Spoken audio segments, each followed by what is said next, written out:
প্রিয় দর্শক, আপনাদেরকে দেখানোর চেষ্টা করব মদিনায় মসজিদে নববীর মধ্যে নবীজির রওজায় 2 রাকাত নামাজ পড়ার এটা সৌভাগ্য সকলের হয় না।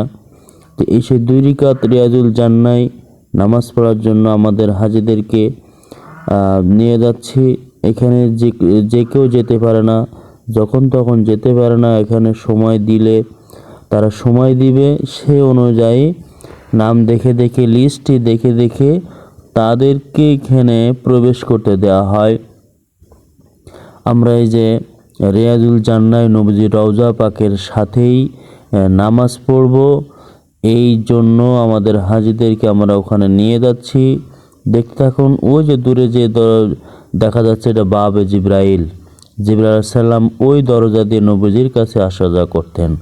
আর এখন আমরা রিয়াজুল জান্নাত দরজা দিয়ে প্রবেশ করতেছি। নবীজির রওজা পাকের পাশেই এই স্থানটা।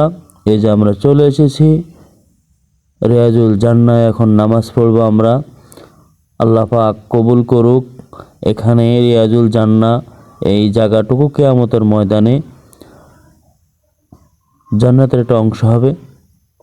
দেখছেন নবীজির মেম্বার থেকে হুজরাখানা, অর্থাৎ আম্মাজান আয়েশা রাদিয়াল্লাহু তাআলা আনহার বাড়ি, বর্তমান যেখানে নবীজির রওজা মুবারক, এই রওজা মুবারক থেকে মেম্বার পর্যন্ত নবীজি বারবার আসা যাওয়া করেছেন।